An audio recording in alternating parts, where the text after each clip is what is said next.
نبی صلی اللہ علیہ وسلم نے اس قرآن کو محفوظ رکھنے کے لیے کتنی تدبیریں اختیار کی؟ 2۔ نبی کے سینے میں تو قرآن اللہ نے محفوظ کر دیا، لیکن اللہ کی امانت اللہ کے بندوں تک ایسے پہنچے کہ قیامت تک محفوظ رہے۔ اس کے لیے نبی نے کتنے انتظام کیے؟ 2۔ یہ بہت اہم لیکچر ہے آج کا میرا آپ کے لیے۔ اگر آپ نے اس کو پوری توجہ سے سن لیا تو قرآن کے تعلق سے بڑے بنیادی معلومات آپ کو حاصل ہو جائیں گی انشاءاللہ۔ نبی صلی اللہ علیہ وسلم نے قرآن کو محفوظ رکھنے کے لیے، قیامت تک کے انسانوں کے لیے قرآن محفوظ رہے، اس کے لیے نبی صلی اللہ علیہ وسلم نے کتنی تدبیریں اختیار کی؟ 2۔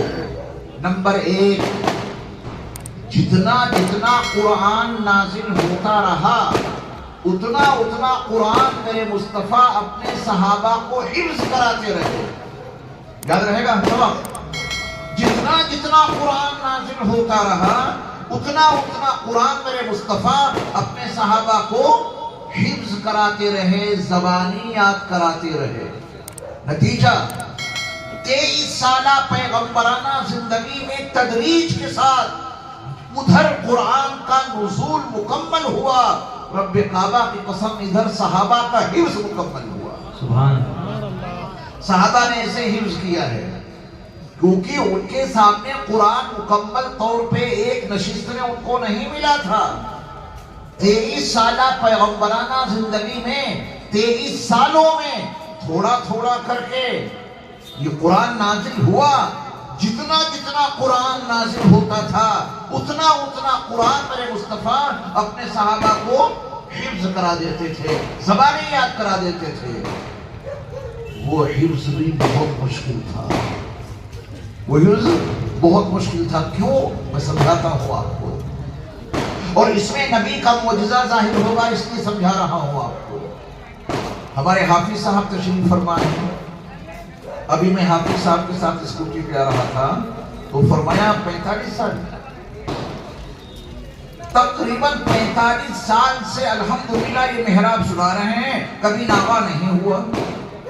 انہوں نے یہ جتنے حفاظ یہ فارغ ہوئے، یہ دنیا میں عصر حاضر میں جتنے حفاظ موجود ہیں، ان کے لیے قرآن ما بین الدفتین موجود ہے، 2 گتوں کے درمیان۔ سورۃ الفاتحہ سے لے کے من الجنۃ والناس تک 114 صورتیں 30 پاروں میں 540 رکوع کی شکل میں اور 6000 سے زائد آیتوں کی شکل میں ترتیب کے ساتھ قرآن موجود ہے۔ ترتیب سے قرآن یاد کرا دیا جاتا ہے، استاد محترم رٹا دیتے ہیں۔ میرے مصطفیٰ نے اپنے صحابہ کو اس ترتیب سے حفظ نہیں کرایا کیونکہ اس ترتیب سے قرآن نازل ہی نہیں ہوا، بڑا مشکل تھا وہ حفظ۔ صحابہ کا حفظ شروع ہوتا ہے اقرأ بسم ربک الذی خلق سے، ہمارے بچوں کا حفظ شروع ہوتا ہے سورۃ الفاتحہ سے، اس کی تکمیل ہوتی ہے من الجنۃ والناس پر۔ وہ صحابہ کا حفظ مکمل ہوا تھا اس آیت پر وَاتَّقُوا يَوْمًا تُرْجَعُونَ فِيهِ إِلَى اللَّهِ، اس آیت پر صحابہ کا حفظ مکمل ہوا تھا کیونکہ یہی قرآن کی آخری آیت ہے جو میرے مصطفیٰ پہ نازل ہوئی۔ صحابہ کے لیے حفظ بظاہر اتنا مشکل تھا، نبی پر کوئی آیت نازل ہوئی، آپ نے صحابہ کو بلایا اور ان سے کہا کہ اس آیت کو فلاں صورت میں فلاں آیت کے بعد یاد کرو، آج مجھ پر یہ آیت نازل ہوئی ہے، اس آیت کو فلاں صورت میں فلاں آیت سے پہلے یاد کرو۔ اگر یہ سلسلہ آج مدارس میں شروع کر دیا جائے، مدارس میں طلبہ ٹکیں گے نہیں، کیوں ہم سب بھاگ جائیں گے۔ صاحب یہ بڑا عجیب طریقہ نکالا ہے آپ نے حفظ کرنے کا، اب یہاں کا یاد کریں، اس کو وہاں ملائیں، اس آیت کو وہاں سے جوڑیں، اس کو وہاں ملائیں، سب طلبہ بھاگ جائیں گے۔ اللہ کے نبی نے اپنے صحابہ کو ایسا حفظ کرایا، فرق یہ واضح ہو جائے کہ ان بچوں کو حفظ کرانے والے یہ اساتذہ ہیں تو ان کی مجبوری ہے کہ یہ ترتیب سے یاد کرائیں گے۔ صحابہ کو حفظ کرانے والے میرے مصطفیٰ ہیں، ان کی شان اجاگر ہو جائے کہ انہوں نے ایسے حفظ کرایا وہ صحابہ کا حفظ مکمل ہو گیا، نبی کی شان اجاگر ہو رہی ہے۔ 23 سالہ پیغمبرانہ زندگی میں جب ادھر قرآن کا نزول مکمل ہوا، ادھر صحابہ کا حفظ مکمل ہوا، اتنی باتیں کرنے کے بعد اب میں آپ سے ایک سوال کرتا ہوں، سب سے پہلے اس دھرتی پر، سب سے پہلے اس روئے زمین پر، سب سے پہلے اس نیلگوں آسمان کے نیچے اہل ایمان کو حفظ کس نے کرایا؟ آپ سے سوال ہے، پتا میں نے سب کچھ دیا ہے، صحابہ کو حفظ کس نے کرایا؟ ماشاءاللہ، بالکل جواب، ذرا زور سے جواب دیجیے گا۔ حضرت محمد صلی اللہ علیہ وسلم۔ صحابہ کو قرآن کا حفظ کس نے کرایا؟ حضرت محمد صلی اللہ علیہ وسلم نے۔ اگر آپ کو اس بات سے کوئی اعتراض ہو، اس بات کے تسلیم کرنے میں کوئی شک اور شبہ ہو، یہ فقیر یہاں موجود ہے، آپ اپنا اعتراض رکھ سکتے ہیں کہ آپ غلط کہہ رہے ہیں کہ صحابہ کو نبی نے حفظ کرایا۔ اگر آپ کو اس پہ کوئی اشکال ہے تو آپ بتائیں، اور اگر یہ حقیقت ہے، اور واللہ یہی حقیقت ہے کہ صحابہ کو پورا قرآن نبی نے یاد کرایا ہے، صحابہ کو پورا قرآن نبی نے حفظ کرایا ہے، یہ حقیقت ہے، تو میں ایک سوال کر رہا ہوں، بڑی تسلی سے اس کا جواب دینا سوچ سمجھ کر۔ حفظ کرانا یہ نبی والا عمل ہے یا نہیں؟ بے شک ہے، نبی والا عمل ہے حفظ کرانا۔ اس مدرسہ فیض العلوم میں ہوتا کیا ہے؟ آپ جو جواب دیں گے آپ کا ہر جواب صحیح ہوگا۔ یہی مدرسہ نہیں، دنیا میں جتنے مدرسے ہیں ان مدرسوں میں کیا ہوتا ہے؟ آپ کہیں گے صاحب وہاں قرآن پڑھایا جاتا ہے، جواب آپ کا بالکل صحیح ہے۔ مدرسوں میں کیا ہوتا ہے؟ آپ نے کہا وہاں قرآن سکھایا جاتا ہے، جواب آپ کا بالکل صحیح ہے۔ مدرسوں میں کیا ہوتا ہے؟ وہاں دین پڑھایا جاتا ہے، وہاں حدیثیں پڑھائی جاتی ہیں، جواب آپ کا بالکل صحیح ہے۔ لیکن آج میں آپ کو قرآن اور حدیث کے تناظر میں ایک نئی تعبیر سکھانے کے لیے بیٹھا ہوں جو حقیقت پر مبنی ہے۔ آپ کو آج کے اس جلسے میں شریک ہونے کے بعد یہی بول بولنے ہیں جو بول میں آپ کو قرآن و حدیث کی روشنی میں یاد کرا رہا ہوں۔ حفظ کرانا بلا شبہ نبی والا کام ہے۔ کوئی پوچھے مدرسہ فیض العلوم میں ہوتا کیا ہے، سارے جوابات نہ دے کر آپ بس ایک جواب دے دینا کہ مدرسہ فیض العلوم میں نبی والا کام ہوتا ہے۔ جرأت اس کی کہیں گے، یہ بول بولیں گے، دنیا کے تمام مدرسوں میں کیا ہوتا ہے؟ نبی والا عمل ہوتا ہے، کیونکہ وہاں قرآن حفظ کرایا جاتا ہے۔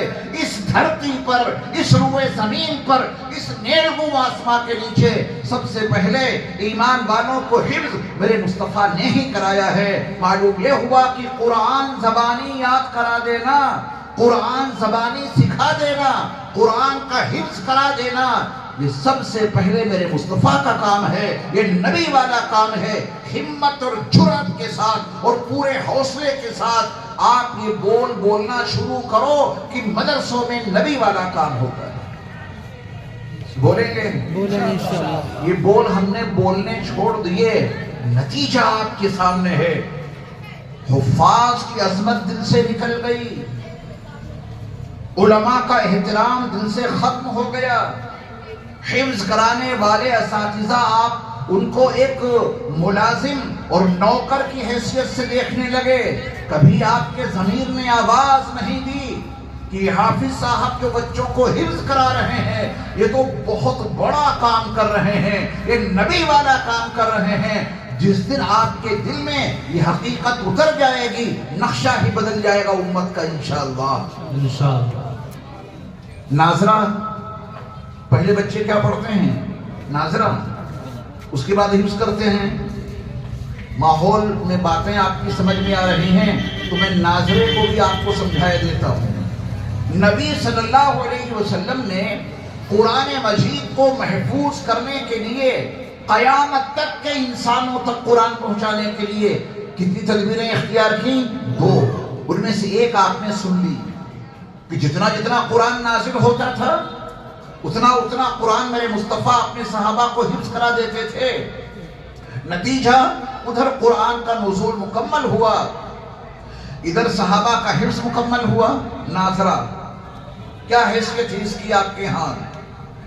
کروڑوں درود و سلام ہو نبی مکرم صلی اللہ علیہ وسلم پر کہ آپ نے اپنے صحابہ کو قرآن حفظ ہی نہیں کرایا، بلکہ آپ نے دوسرا راستہ، دوسری تدبیر یہ اختیار کی کہ جتنا قرآن نازل ہوتا تھا میرے مصطفیٰ صلی اللہ علیہ وسلم اتنا قرآن لکھوا دیا کرتے تھے. اللہ زبانی یاد کرانا اور دوسری تدبیر اس کو لکھوا دینا.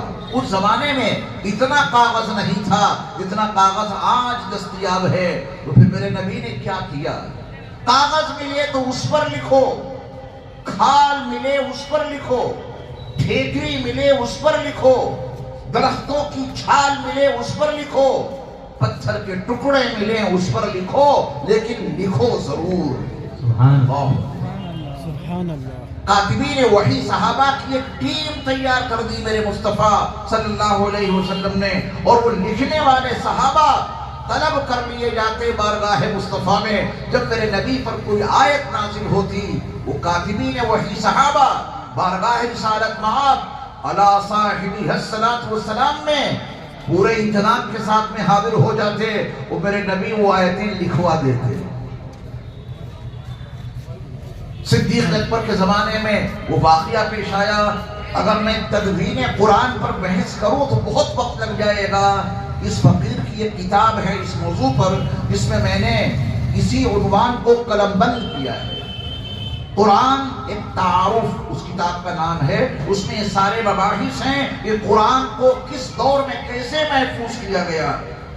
سرور کائنات صلی اللہ علیہ وسلم نے پورا قرآن لکھوا دیا. لکھے ہوئے کو دیکھ کر پڑھنے کا نام کیا ہے؟ ناظرہ نبی علیہ السلام نے جتنا قرآن لکھوایا تھا صحابہ دیکھ کر کے بھی پڑھتے تھے، اور جن کے سینوں میں میرے مصطفیٰ نے قرآن کو زبانی محفوظ کرایا تھا، جنہیں حفظ کرایا تھا، وہ زبانی پڑھتے تھے. لکھا ہوا قرآن دیکھ کر پڑھتے تھے. یہی دونوں کام مدرسوں میں ہوتے ہیں.